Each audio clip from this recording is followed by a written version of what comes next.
যারা এতদিন দিলীপ ঘোষকে তৃণমূলে পাঠাচ্ছিল তারা এখন কি করবে? গঙ্গায় ঝাঁপ দেবে না গলায় দড়ি নেবে? খড়গপুরে শহীদ তর্পণ শেষে সংবাদ মাধ্যমের মুখোমুখি হয়ে কার্যত এই ভাষাতে আক্রমণ করলেন দিলীপ ঘোষ। দিলীপ ঘোষ কোনো অকর্ম করতে গিয়ে কেস খাননি, পার্টির কাজ করতে গিয়ে কেস খেয়েছেন। তৃণমূল কংগ্রেস যে ধরনের রাজনীতি পশ্চিম বাংলায় করছে তার অবসান করতে হবে সকলকে এক হয়। পশ্চিম বাংলার মানুষের থেকে পরিত্রাণ চাইছেন। যারা মাথার ঘাম পায়ে ফেলে পার্টিকে দাঁড় করিয়েছিলেন, মাঝখানে তারা একটু বিভ্রান্তি হয়ে গিয়েছিলেন, কিন্তু থেমে গেলে চলবে না। পশ্চিম বাংলায় যতদিন না পর্যন্ত সরকার পরিবর্তন হচ্ছে ততদিন পর্যন্ত আমাদেরকে পরিশ্রম করে যেতে হবে। এদিন দলীয় কর্মীদের চাঙ্গা করতে এমনটাই বললেন দিলীপ ঘোষ। তার কথায় অনেকেই বিশ্বাস করছিলেন না যে দিলীপ ঘোষ বিজেপিতে থাকছেন। তবে শুনে রাখুন, অনেক কষ্ট করে পার্টিকে দাঁড় করিয়েছি, যতক্ষণ না পর্যন্ত নবান্নে বিজেপির নেতাকে বসাতে পারছি ততক্ষণ পর্যন্ত এই লড়াই চলবে।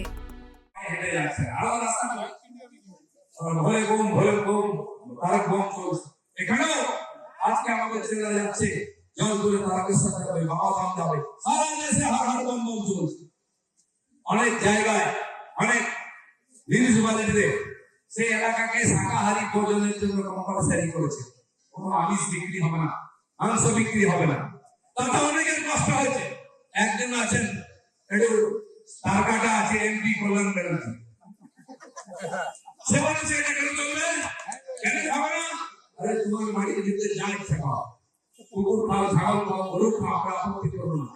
এ দেশ ভগবান মহাদেবের দেশ, মা গৌরী শ্রীকৃষ্ণ রামচন্দ্রের দেশ। বিবেকানন্দ বলেছেন এই দেশ যতদিন থাকবে শিব ডুমুরও বাজাবে, মা পয়সা খাবে।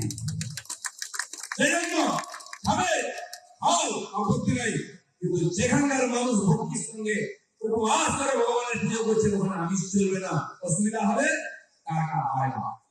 আমি কল্যাণ ব্যানার্জিকে বলছি, রমজান মাসেতে আপনার আত্মীয় স্বজন ওখানে বাংলায় আছে কিনা জানি না, একবার যান বাংলাদেশে বা পাকিস্তানে গিয়ে এক কাপ চা খান, বাজারে এক কাপ জল, এক গ্লাস জল খান, তখনই যদি দরকার চলে যায় না ধরছে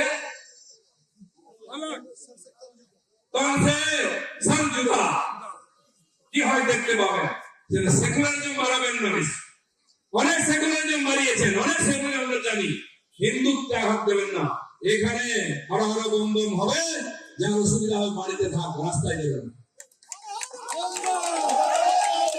অনেক মিডিয়ার দেখছি কষ্ট হচ্ছে, হোক একটু কষ্ট, আরো কষ্ট হবে যেদিন বিজেপি ক্ষমতায় আসবে, অনেক কষ্ট হবে। এই ছ্যামলামি, এই নেগামি, এই বেহাল্লা পড়া বন্ধ করবো, সত্য করবো, পরিষ্কার বলে দিচ্ছি, এটা করে দেখিয়েছি আমরা। তাই বন্ধুগণ, এই দেশে যে ধরনের নোংরামি চলছে, বাংলাদেশ থেকে ঢুকিয়ে এখানে ভোটে জেতার চলছে 40-50 লক্ষ বাংলাদেশি যে ভোটার আছে সব বাদ দেওয়া হবে। আর এটা বাদ হয়ে গেলে দিল্লি বাড়ি আর ভোট যেতে হবে না। তাই প্ল্যান ফোন লাগিয়ে দিচ্ছেন, রাস্তায় হাঁটছেন, এ করছেন, ও করছেন, কিছু করতে পারবেন না। উঠিয়ে যাচ্ছে এই শহীদ দিবস 21 জুলাই আপনার শেষ শহীদ দিবস। 26 শহীদ দিবস পালন করতে দেবো না, টিএমসি কে শহীদ করে দেবো 26 সালে।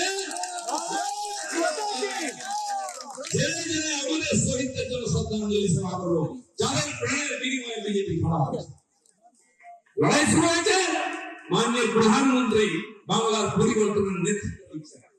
বিশ্ববরেণ্য নেতা মমতা ব্যানার্জি তাকে আবার চ্যালেঞ্জ করে, কোথায় সাইকেল, কোথায় মাইকেল, কোথায় পিএনজি, কোথায় নেতাজি। নরেন্দ্র মোদী বিশ্বের 24টা দেশের সর্বোচ্চ সম্মান লাভ করেছেন, কি জানেন কিনা?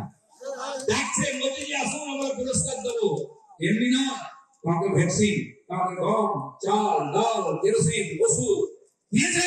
লকডাউনের সময় মানুষ মরে যাচ্ছিল, কোটি কোটি বাঁচিয়েছেন। তাকে বলছে আপনি হনুমান বিশালকরণী এসেছেন, মৃত সঞ্জীবনী বলি, আপনাকে আমরা সম্মান দেবো, আসুন। উনি সময় পাচ্ছেন না পুরস্কার দেওয়া। মমতা ব্যানার্জি হল্যান্ডে গিয়ে একটা কোম্পানিকে পয়সা দিয়ে একটা পুরস্কার দিয়েছে, শুনেছেন কিনা? কোন সাহেবকে ভাড়া করে নিয়ে একটা পুরস্কার, কি পুরস্কার, কাকে দিল, কেন দিল, হবে না। আরে আপনি তুলসী গাছে যত জল ধরুন বট গাছ হবে। গরুর গোয়ালে যদি ছাগল পোষেন সেগুলি গরু হবে? ছাগলই যাবে। ছাগলকে ছাগল থাকছে, তুলসী গাছকে তুলসী গাছকে বড় গাছ। তো বন্ধুগণ, যে ড্রামা দেখলাম আমরা, আর বলার কিছু নেই। বাঙালির মধ্যে এসে আমি বলতে চাই একবার, আমার মা বোনেরা আছেন, আপনার বাড়িতে মহিলারা আছেন, 1000 টাকার জন্য যে লাইন লাগান লক্ষ্মীর ভান্ডার। ওয়ারাসাত জেলার একটা ঘটনা এসে এক মাসে 500 মহিলা গায়েব হয়ে গেছে। বিমা বন্ধু বলছে পরকিয়া করেছে, পরকিয়া করলে তো কারো বাড়িতে যায়। সেই 500 মহিলার কোনো খবর নেই। সারা পশ্চিমবঙ্গে কত হাজার মহিলা গায়েব হয়ে গেছে। 7 থেকে 70 বছরের কোনো মহিলা সুরক্ষিত নন। বাড়ি থেকে বেরোলে ফিরবে কোনো গ্যারান্টি নাই। মেয়ে স্কুল গেলে কখন ফিরবে চিন্তায়, মেয়ে টিউশন গেলে কখন ফিরবে চিন্তায় থাকি। সন্ধ্যাবেলায় মায়েরা বোনেরা বাজারে গেলে না ফেরা পর্যন্ত বারবার ফোন করি। এই জন্য কি টিএমসি কে ভোট দিচ্ছে না? টেনশন থাকবো না, করে খাচ্ছি তাতেও ভাগ। বাড়ি বাড়ি দাও, এখানে কেন, ওখানে কেন, সেখানে কেন, লুটের রাজত্ব চলছে। আর তারপরে বাংলাদেশে ঢুকিয়ে কেন্দ্র সরকারের সমস্ত যোজনার লাভ তাদের দেওয়া হচ্ছে। বাড়ি ঘর, টোটাল লোন, শৌচালয় সব মিলছে বাংলাদেশকে সমান না। আর যেখানে সেখানে ঝুঁকি করে রাস্তায় বসে যাচ্ছে। এই যে কেন্দ্র সরকারের গরিব কল্যাণ যোজনা শৌচালয়। Bureau report, NA news. আরও খবরের আপডেট পেতে সাবস্ক্রাইব করুন আমাদের ইউটিউব চ্যানেলটি আর বেল আইকনে ক্লিক করুন নোটিফিকেশনস পেতে।